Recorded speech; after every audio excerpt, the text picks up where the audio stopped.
family. Welcome to the Joyful House and welcome to Once Upon a Storybook and welcome to a brand new year. Happy New Year. Happy 2026 and welcome to a brand new book.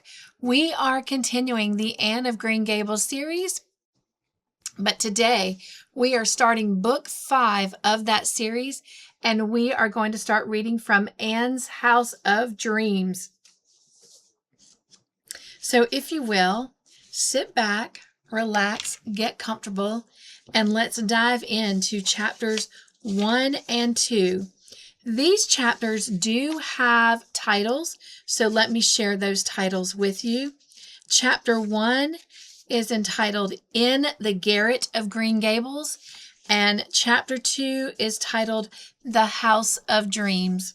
So here we go. Chapter 1, In the Garret of Green Gables.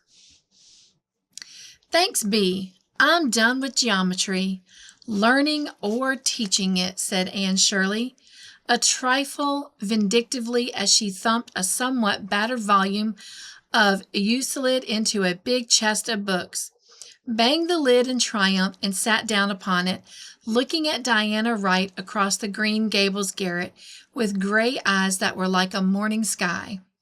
The garret was a shadowy, suggestive, delightful place, as all garrets should be.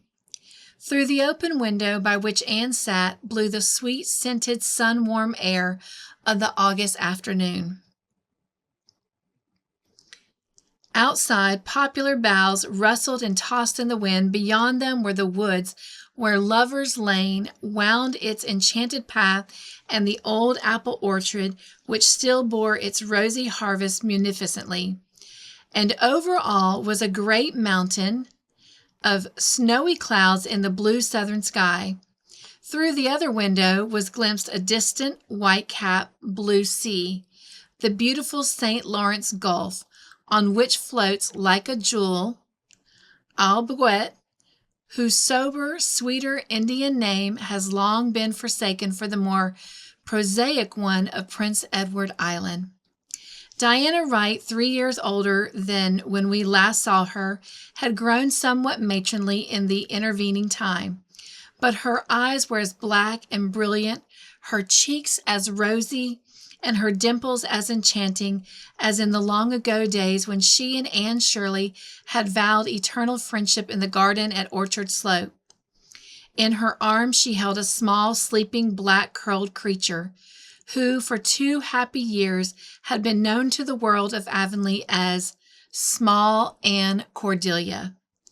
Avonlea folks knew why Diana had called her Anne, of course, but Avonlea folks were puzzled by the Cordelia.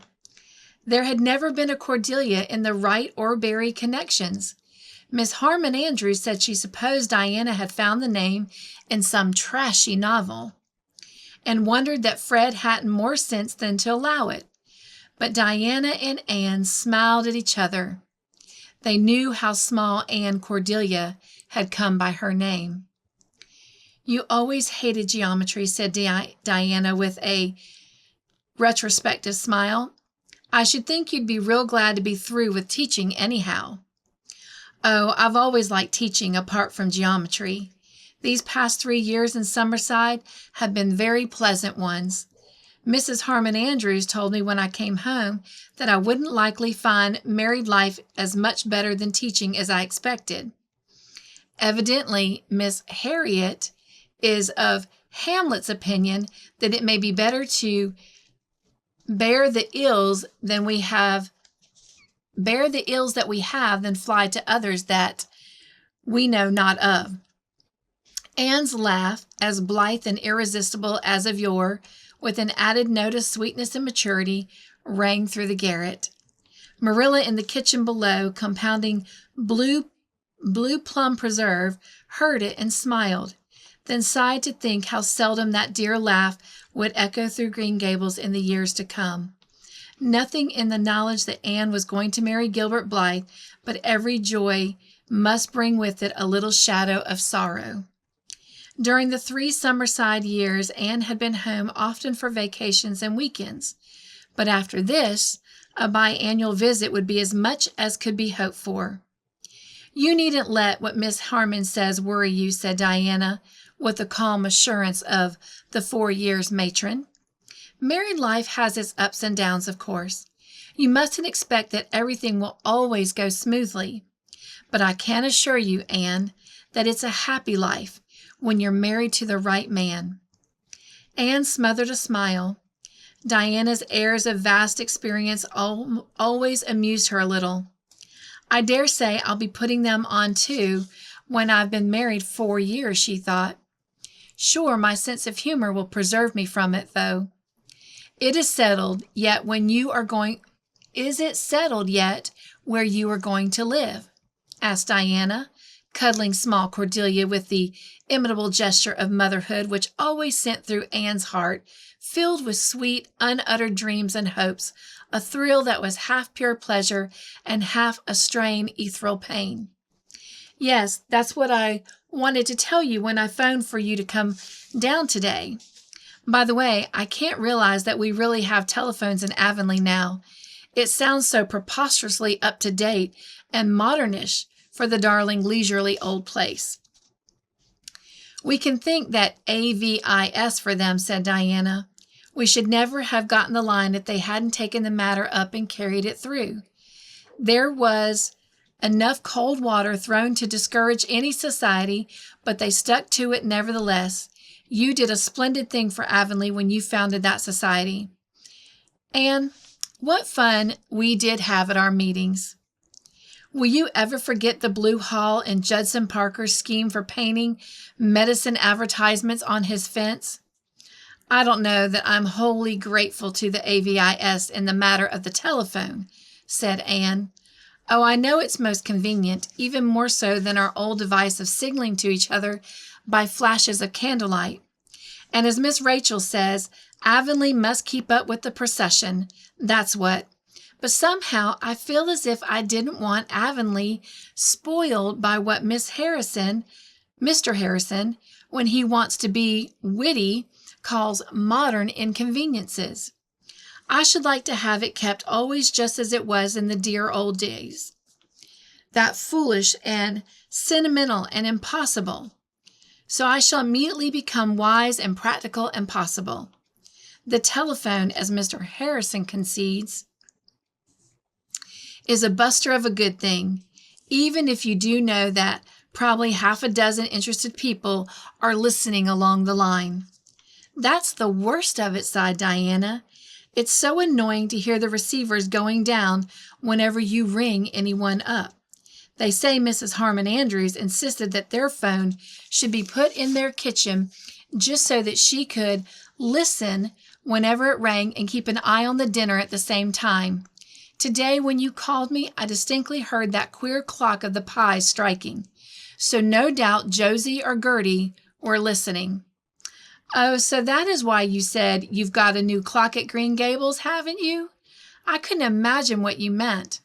I heard a vicious click as soon as you had spoken. I suppose it was the pie receiver being hung up with profane energy. Well, never mind the pies. As Miss Rachel says, pies they always were, and pies they will always be. World without end. Amen. I want to talk of pleasanter things. It's all settled as to where my new home shall be. Oh, Anne, where? I do hope it's near here. No, that's the drawback. Gilbert is going to settle at Four Winds Harbor, 60 miles from here. 60? It might as well be 600, sighed Diana. I never can get further from home now than Charlottetown. You'll have to come to Four Winds. It's the most beautiful harbor on the island. There's a little village called Glen St. Mary at its head, and Dr. David Blythe has been practicing there for 50 years. He is Gilbert's great uncle, you know. He's going to retire, and Gilbert is to take over his practice. Dr. Blythe is going to keep his house, though, so we shall have to find a habitation for ourselves. I don't know yet what it is or where it will be in reality, but I have a little house of dreams all furnished in my imagination. A tiny, delightful castle in Spain. Where are you going for your wedding tour? Asked Diana. Nowhere. Don't look horrified, Diana dearest. You suggest Miss Harmon Andrews. She is no doubt will remark condescendingly that people who can't afford wedding towers are real sensible not to take them. And then she'll remind me that Jane went to Europe for hers. I want to spend my honeymoon at Four Winds in my own dear house of dreams. And you've decided not to have any bridesmaids? There isn't anyone to have. You and Phil and Priscilla and Jane all stole a march on me in the matter of marriage, and Stella is teaching in Vancouver. I have no other kindred soul, and I won't have a bridesmaid who isn't. But you are going to wear a veil, aren't you? Asked Diana anxiously. Yes, indeedy. I shouldn't feel like a bride without one. I remember telling Matthew that evening when he brought me to Green Gables that I'd never expected to be a bride because I was so homely no one would ever want to marry me, unless some foreign missionary did. I had an idea that foreign missionaries couldn't afford to be finicky in the matter of looks if they wanted a girl to risk her life among cannibals. You should have seen the foreign missionaries Priscilla married. He was as handsome and inscrutable as those daydreams we once planned to marry ourselves. Diana, he was the best dressed man I'd ever met, and he raved over Priscilla's ethereal golden beauty. But of course, there are no cannibals in Japan. Your wedding dress is a dream anyhow, sighed Diana rapturously. You'll look like a perfect queen in it. You are so tall and slender. How do you keep so slim, Anne? I am fatter than ever. I'll soon have no waist at all. Stoutness and slimness seem to be matters of predestination, said Anne. At all events, Mrs. Harmon Andrews can't say to you what she said to me when I came home from Summerside. Well, Anne, you're just about as skinny as ever. It sounds quite romantic to be slender, but skinny has a very different twang. Mrs. Harmon has been talking about your trousseau. She admits it's as nice as Jane's, although she says Jane married a millionaire. And you are only marrying a poor doctor without a cent to his name. Anne laughed. My dresses are nice. I love pretty things. I remember the first pretty dress I ever had, the brown Gloria Matthew gave me for our school concert. Before that, everything I had was so ugly. It seemed to me that I stepped into a new world that night. That was the night that Gilbert recited Benjen on the Rhine and looked at you when he said, There's another, not a sister. And you were so furious because you put your pink tissue rose in his breast pocket. You didn't much imagine that you would ever marry him. Oh, well, that's another instance of predestination, laughed Anne, as they went down the garret stairs. Chapter 2, The House of Dreams. There was more excitement in the air of Green Gables than there had ever been in all its history. Even Marilla was so excited that she couldn't help showing it, which was a little short of being phenomenal. There's never been a wedding in this house, she said half apologetically to Miss Rachel Lynde. When I was a child, I heard an old minister say that a house was not a real home until it had been consecrated by a birth, a wedding, and a death. We've had deaths here. My father and mother died here as well as Matthew. And we've even had a birth here long ago, just after we moved into this house. We had a married hired man for a little while, and his wife had a baby here. But there's never been a wedding before. It does seem so strange to think of Anne being married. In a way, it just seems to me that she's the little girl that Matthew brought home here 14 years ago. I can't realize that she's grown up. I shall never forget what I felt when I saw Matthew bringing in a girl. I wonder what became of the boy we would have got if there hadn't been a mistake. I wonder what his fate was. Well, it was a fortunate mistake, said Miss Rachel Lynde, though, mind you, there was a time I didn't think so. That evening I came up to see Anne, and she treated us with such a scene. Many things have changed since then, that's what. Excuse me.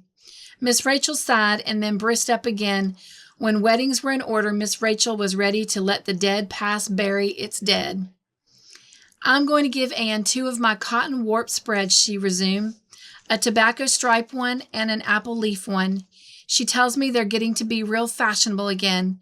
Well, fashion or no fashion, I don't believe there's anything prettier for a spare room bed than a nice apple leaf spread, that's what.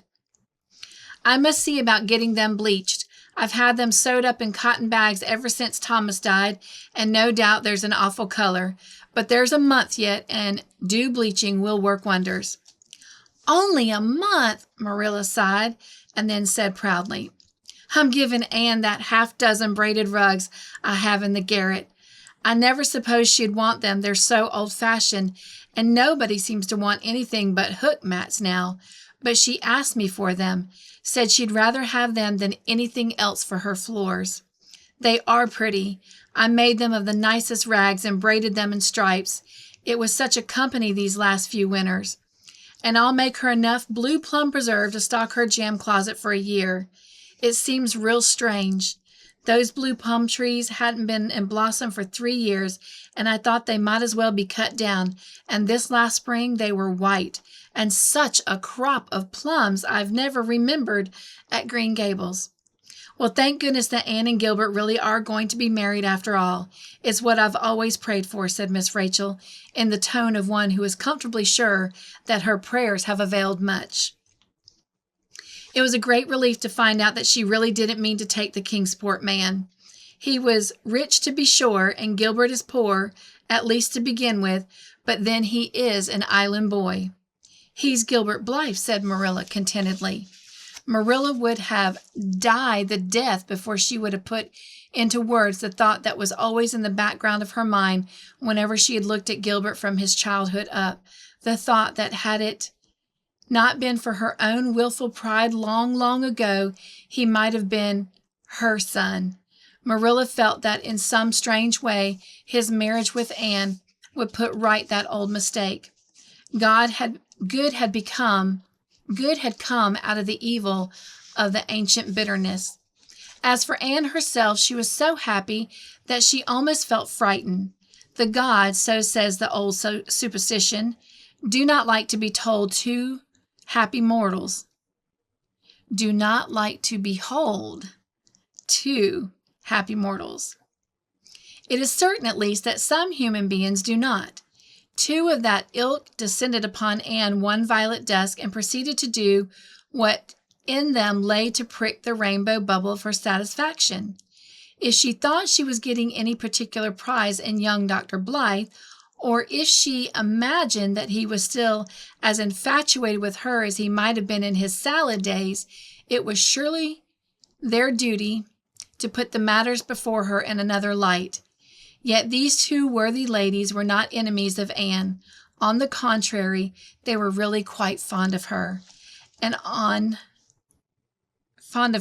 would have defended her as their own young had anyone else attacked her. Human nature is not obliged to be consistent. Mrs. Inglis, nee Jane Andrews, to quote from the Daily Enterprise, came with her mother and Mrs. Jasper Bell. But in Jane, the milk of human kindness had not been curdled by years of matrimonial bickerings. Her lines had fallen in pleasant places, and in spite of the fact, as Miss Rachel Lynde would say, that she had married a millionaire, her marriage had been happy. Wealth had not spoiled her. She was still the placid, amiable, pink-cheeked Jane of the old quartet, sympathizing with her old chum's happiness and as keenly interested in all of the dainty details of Anne's trousseau as if it would rival her own silken and bejeweled splendors. Jane was not brilliant and had probably never made a remark worth listening to in her life, but she never said anything that would hurt anyone's feelings, which may be a negative talent, but it is likewise a rare and inevitable one. So Gilbert didn't go back on you after all, said Miss Harmon Andrews, contriving to convey an expression of surprise in her tone. Well, the Blythes generally keep their word when they're once past it, no matter what happens. Let me see. You're 25, aren't you, Anne? When I was a girl, 25, I was the first corner. But you look quite young. Red-headed people always do. Red hair is very fashionable now, said Anne, trying to smile, but speaking rather coldly. Life had developed in her a sense of humor which helped her over many difficulties, but as yet nothing had availed to steel her against a reference to her hair. So it is, conceded Mrs. Harmon. There's no telling what queer freaks fashions will take. Well, Anne, your things are very pretty and very suitable to your position in life, aren't they, Jane? I hope you'll be very happy. You have my best wishes, I'm sure. A long engagement doesn't often turn out well, but of course in your case, it couldn't be helped. Gilbert looks very young for a doctor. I'm afraid people won't have much confidence in him, said Mrs. Jasper Bell gloomily. Then she shut her mouth tightly, as if she had said what she had considered in her duty to say, and held her conscience clear. She belonged to the type which always had a stingy black feather in its hat and straggling locks of hair on its neck. Anne's surface pleasure in her pretty bridal things was temporarily shadowed, but the deeps of happiness below could not thus be disturbed, and the little things of Mesdames Bell and Andrews were forgotten when Gilbert came later, and they wandered down to the birches of the brook, which had been saplings when Anne had come to Green Gables, but were now tall ivory columns in a fairy palace of twilight and stars. In their shadows, Anne and Gilbert talked in lover fashion of their new home and their new life together. I found a nest for us, Anne. Oh, where? Not right in the village, I hope. I wouldn't like that altogether. No, there was no house to be had in the village. This is a little white house on the harbor shore, halfway between Glen Street Mary and Four Winds Point. It's a little out of the way, but when we get a phone in that, it won't matter so much. The situation is beautiful. It looks to the sunset and has the great blue harbor before it. The sand dunes aren't very far away. The sea winds blow over them, and the sea spray drenches them. But the house itself, Gilbert? Our first home? What is it like? Not very large, but large enough for us. There's a splendid living room with a fireplace in its downstairs, and a dining room that looks out on the harbor, and a little room that will do for my office. It is about 60 years old, the oldest house in Four Winds, but it has been kept in pretty good repair, and was all done over about 15 years ago, shingled, plastered, and refloored. It was very well built to begin with. I understand that there was some romantic story connected with its building, but the man I rented it from didn't know it. He said Captain Jim was the only one who could spin that old yarn now. Who is Captain Jim? The keeper of the lighthouse on Four Winds Point. You'll love that Four Winds light, Anne. It's a revolving one, and it flashes like a magnificent star through the twilights. We can see it from our living room window and our front door. Who owns the house? Well, it's the property of the Glen St. Mary Presbyterian Church now, and I rented it from the trustees. But it had belonged until lately to a very old lady, Miss Elizabeth Russell. She died last spring, and she had no near relatives. She left her property to the Glen Street Mary Church. Her furniture is still in the house, and I bought most of it, for a mere song, you might say, because it was all so old-fashioned that the trustees despaired of selling it. Glen St. Mary folks prefer plush, brocade, and sideboards with mirrors and ornamentations, I fancy. But Miss Russell's furniture is very good, and I feel sure that you're going to like it, Anne. So far good, said Anne, nodding cautiously and giving her approval. But Gilbert, people cannot live by furniture alone. You haven't yet mentioned one very important thing. Are there trees about this house? Heaps of them. Oh, Dryad. There is a big grove of fir trees behind it, 2 rows of Lombardy poplars down the lane, and a ring of white birches around a very delightful garden. Our front door opens right into the garden, but there is another entrance, a little gate hung between the 2 firs. Excuse me. The hinges are on one trunk and the catch on the other. Their boughs form an arch overhead.